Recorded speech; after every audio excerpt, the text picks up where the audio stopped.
So we're going to wrap up the week with mortgage tip number 8, and it's about what you've guessed, credit. Yes, credit, credit, credit. There's so many aspects of credit we can cover, but now we're going to circle back to talk about friend B. We talked about friend A and some of the challenges they may face, but friend B really has a bigger road ahead of them. But it's not impossible to become a friend A. It's just going to take some due diligence and some work. And I remind people that, repairing your credit is just like going on a diet or losing some weight. It didn't all happen overnight, so it's not going to all fall off overnight. So here's what you first need to do. You need to look at your report. And what I would suggest you do is make a list of all the accounts that have issues on them. Now, you can, if the task seems daunting or there's a lot of work to do, you can hire a credit repair company. There are a ton of them available. There are some great ones, and I have a couple friends that are great resources. If you need someone, just let me know, and I can refer you out.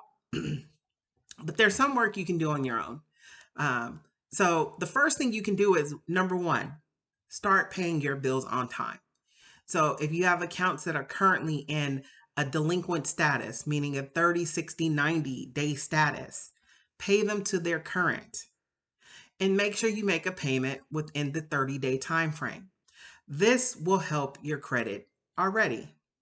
It's going to take time for you to build that positive payment history, but that is a step in the right direction. If you're a person that's extremely busy and the reason why you're getting late payments is because you just forgot to make the payment, use autopay. It's a great system. You set it up, and the payment, if it's a minimum payment, it's made each and every month. If you want to decide to make a secondary payment or increase the payment by more, you always have that option. But at least you know the payment is made each and every month. The second thing you want to do is dive into those collection and or charge off accounts. So a lot of people think I'll just wait the 7 years for it to fall off. Well, one, they sometimes don't fall off. They get sold to another credit agency and the 7 year period can start all over again. And two, it doesn't necessarily work that way if you're looking to buy a property. Most lenders are going to require you to pay those collection and charge off accounts before you close escrow. Here's the deal. When you don't own any property, there's nothing to attach those collections and charge off accounts to. Once you become a property owner, you now have an asset that they can attach a judgment to.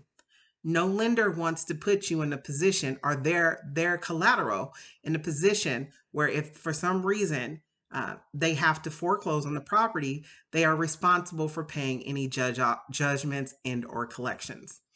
Also, a lot of programs, especially if you're looking at first-time home buyer programs, will require that as well.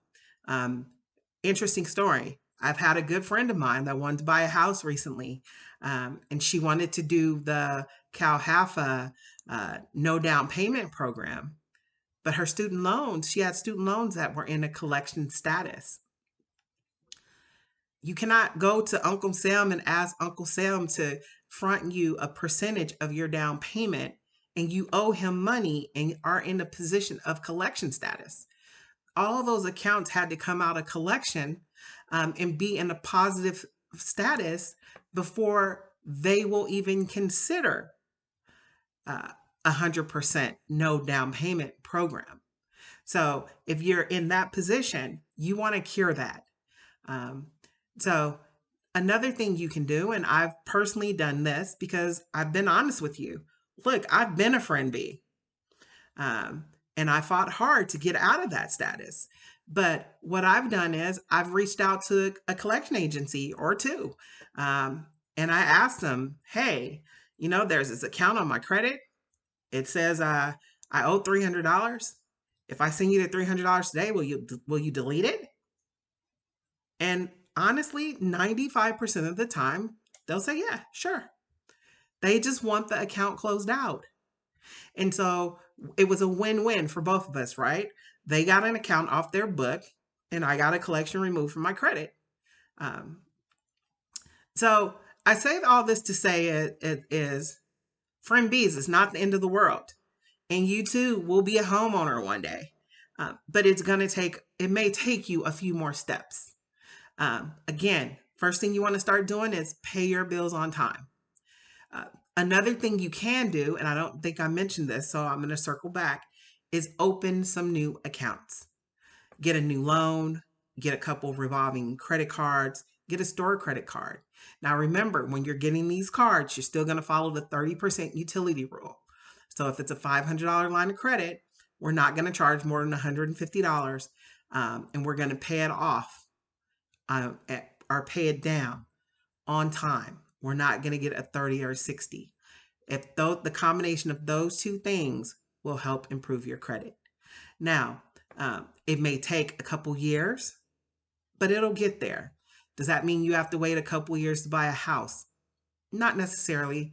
It just means that once you're in a position and you have at least a 580 credit score, now we're talking about getting you into an FHA type loan, and in a couple years being able to refinance you into a conventional loan, or to even be able to get you a better rate.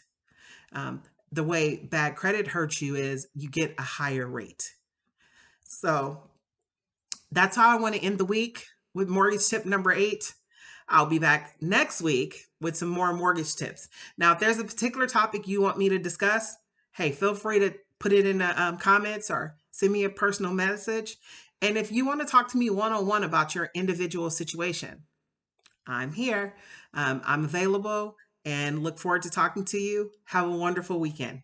Bye.